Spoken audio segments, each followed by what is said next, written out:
Guys, our guest today, one of our absolute favorites on this website. We are so glad he's back with us. No, you know it's true, man. You know it's true. The song is, of course, My, ladies and gentlemen. Troye Sivan's with us. Here we go. How are you guys? So good, man. So good to see you. Welcome back to London, first Thank of all. you very We much. should say you've a fabulous coat ready for the weather. It must be said. It's freezing the main outside. reason why I come back is so that I can wear my coats, because I don't get to wear them anywhere else pretty much. But yeah, super happy to be here. Good stuff, man. Let's dive right in with the single, obviously. It's so good. And particularly we want to talk about the video, because that's a sexy video you got going on there, man. You are channeling some greats in there. I mean, correct me, we've been talking is that Michael Jackson 1992 era you're throwing in there? A little bit of George Michael vibes in there a little bit. Talk me through what you're channeling in that beautiful black and white video there. Oh, so much. I think it was I mean, the main thing was I wanted to dance around the way that I used to when I would lock my door as a kid and hope that my parents wouldn't barge in on me, you know what I mean? Yeah. Yeah, I think I just wanted to, the main thing that I wanted to capture was this effortlessness and complete confidence, you know, as if no one was watching kind of thing.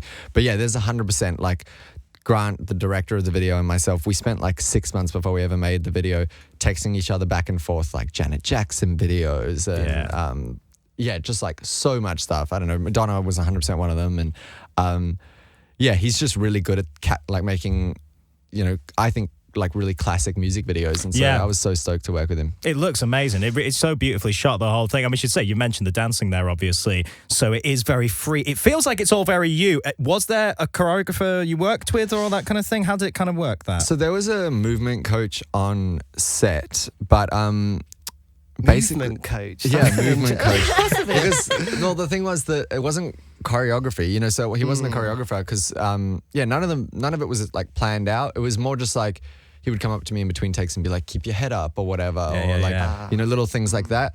But the main thing was that I was so nervous because obviously that's super uncomfortable to do in front of people and a wind machine. Yeah, to be fair. Yeah, exactly. So the crew was 60 people or something like that, and for the first shot, they put me in this big wide warehouse, and I'm standing in the middle of the warehouse, and all the crew's just kind of standing there watching, a little bit bored maybe, and so I'm oh my God, now I have to strut up and down as if I'm having the best time of my life, and I was really scared.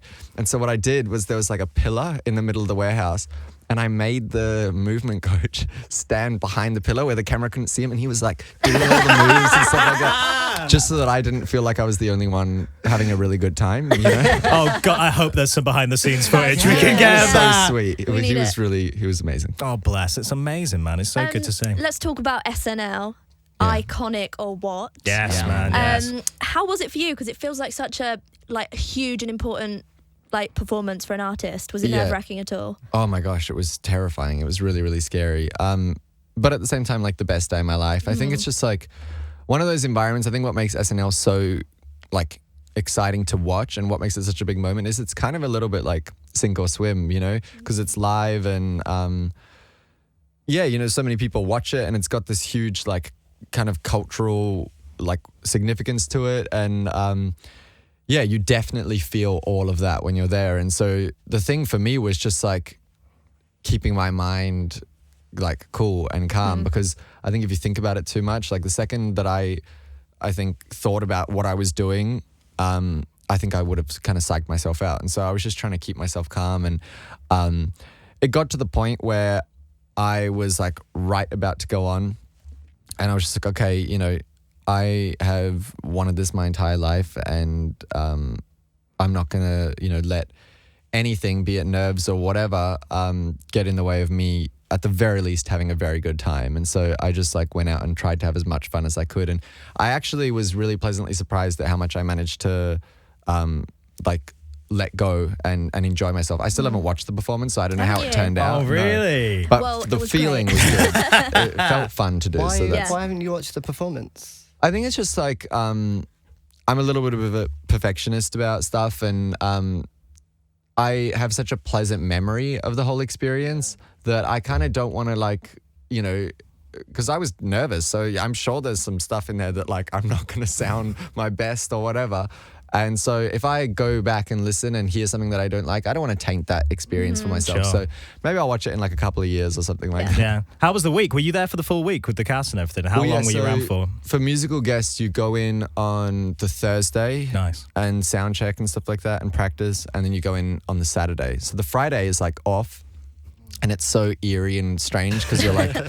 The Thursday, all these other shows, you go in and it's this huge day, and by the end of the day, you're like, "Whoa, I just did Fallon or whatever." Yeah. Whereas this, like, you go in on the Thursday, your adrenaline's all crazy. You go home and sleep that night. Friday, spend the day like in bed watching movies, trying to not think about the fact that you're about to do like the biggest thing of your entire life tomorrow. You know. Sure. And then the Saturday is obviously like a really huge day. How long did you know you were going to do it for? Was there like quite a long time before you? I probably knew for 5 weeks before. Wow. It's a fair amount of time. Yeah. I rehearsed. I rehearsed for like 2 weeks before. Man. I'd never played the song like in public before, so I had to kind of go in with the band and start from scratch, basically. So when you were asked to do that, did you know what 2 songs you were going to do? You were obviously going to do My. Did you know you were going to do The Good Side as well, or was that? I think so, because I think The Good Side for me was always something that I wanted to release almost hand in hand with My, because I think that I kind of wanted to mess with people a little bit in that My I think gives you one sort of idea of what the album's going to be, and the album is that, but then the album also is stuff like The Good Side, and so I just kind of wanted to give both kind of perspectives. Nice, man. It's a good mix. It's a good mix so far. We're loving it. You've been working on Boy Erased, Yeah. and I believe you finished filming that now. So that's All a done. film about a gay conversion camp in America, based on a memoir, isn't it? What attracted you to that project, and how did you prepare for the role? Yeah, so I did a little bit of acting when I was younger. And- X-Men? Yes. Yes. And sort of just like got distracted by YouTube and then music, and it kind of just like fell on the back burner a little bit because acting takes a lot of like time, even if you're not getting parts. It's like a lot of auditioning and learning lines and stuff like that. And I just kind of got a little bit busy and put it on the back burner a little bit, but always said, if the right project comes along, please keep sending me everything, because I will still, want to audition. And I haven't auditioned for anything in probably 4 years or something like that. And then this script came and I read the kind of synopsis and saw who the cast was, saw that Joel Edgerton was directing, and just like, I've never wanted something so bad. I was like, I have to be a part of this movie. And so I got my acting manager to come over to my like Airbnb that I was staying at. I hadn't seen him in like a couple of years. I was like, hey stranger, here we go. Let's do some work.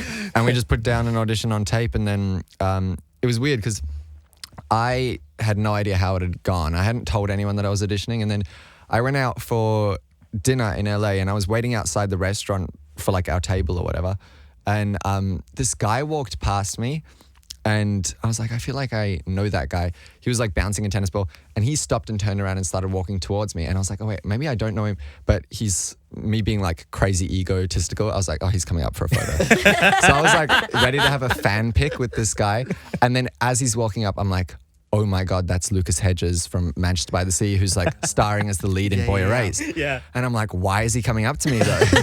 And he came up to me and he was like, hey, did you just audition for Boy Erased? This is so random. And I hadn't told anyone. So I was like, how do you know that?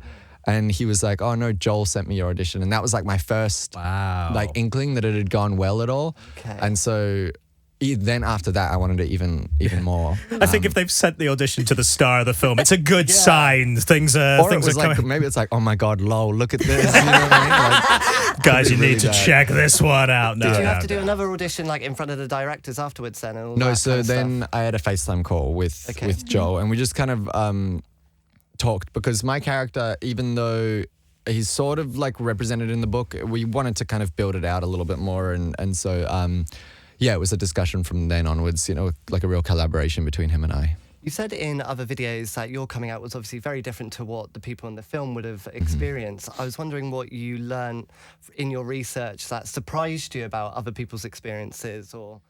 I think the most like impactful thing was, even though it was obviously all like fake, it felt very real when we were there going through the whole experience, like the the source material that they gave us, like the booklets that they gave us, were the real booklets that they would give to these kids when they arrived at the camp. So I read through all of that, read through testimonials of people who like say that it worked for them and stuff like that. And it was, it was really, really heavy. I think the thing that I learnt the most probably is that I don't know. I mean, I think that there are a lot of people who should be held accountable, but at the same time, I think that it was ignorance. Like, you know, I think that the parents who sent their kids off to these places thought that their kids were going to get sick with HIV and go to hell, and that's what they've been raised with their entire life. And so that, you know, like education system, I think, is to be held accountable, but the parents themselves, if you knew no different, I think you would also panic. And if your you know, church said to you, oh, we've got a solution that we can fix this, and you didn't know any better, and it was, you know, 2002 or whatever, before like education was, you know, before we kind of knew better, I left with a lot more kind of empathy, I think. Wow. That was just the word I was going to say. to. It sounds like you need to be empathetic with all the people involved. Yeah, and so I'm hoping that this movie, rather than like, you know, attacking anybody, I don't think that that's the goal at all. I think it's like just educating people and showing them that this is not the way to go about things at all. Man, an amazing project. Really looking forward to seeing it's got that a one, stellar man. cast as well. Nicole Kidman and Xavier Dolan, who obviously directed Adele's Hello video. I was wondering if you got an opportunity to talk, maybe work together. Him and I got actually really close. Yeah, I was talking to him the other day. He's so lovely, and I can't remember if we spoke about the Adele video. I'm sure we did, but yeah, he's just like one of the weirdest people I've ever met. He's super lovely. But you can tap him next time you need a Yeah. Next time I need a video. Exactly. Watch out in the future. And talking of big film projects as well, obviously you've got another track coming out on the Love Simon soundtrack, which is awesome. So Jack Antonoff has obviously been putting that together. You wrote the track with him. How did that come about? Did he approach you to be a part of it? Were you interested in the material already? What happened? Yeah, so he and I wrote that song for my first album. Like, we were just writing together, and the song kind of just got shelved a little bit because I didn't think that it really fit on the first album. I loved the song though. And so I always like hoped that there would be an opportunity to put it out somewhere. And Jack texted me the one day and he was like, hey, I'm doing the music for this movie. And I had already heard about the movie and everything like that and was like excited to see it. And he asked me if we could kind of revive the song. So I went back into the studio and like redid the vocals and made some tiny changes. And I saw the movie for the first time probably like a month ago now. And it's so good. Oh, I'm like great. so happy to be a part of it. Yeah. It feels like a real like teen classic. Like it's a very, reminds me of like, nowhere near as catty, obviously, but it's like, it feels like a Mean Girls or something like that, like an instant movie that people are gonna remember forever. Gonna quote for years, that kind of thing as well. No, it's nice. It's nice to see as well that all the musicians involved on the soundtrack, whether it's yourself or Khalid or obviously Jack, and I think there's like 1975 and Panic at the Disco stuff in there as well. Everyone seems to be so happy to be a part of it and be associated with that project. No, it's my really song's cool. in there for like 5 seconds. I'm just super happy. So I watched the film and I couldn't hear it. And I saw afterwards. I was like, wow, how did I miss that? Yeah. That's it. So engrossed in the story, mate. Yeah. This is it. You'll go back. It was in a really beautiful moment in the movie as well, so I'm really happy. Oh man, look out for it, fans. Look out for that one. Absolutely. We got to talk about the new album. You said, I've got a feature on my album which girls and gays are going to die for. Yeah. Is it Carly Rae Jepsen? No. You know, that's crushed our we've dreams. together before, but nothing happened out of it. What? I know. When did that happen?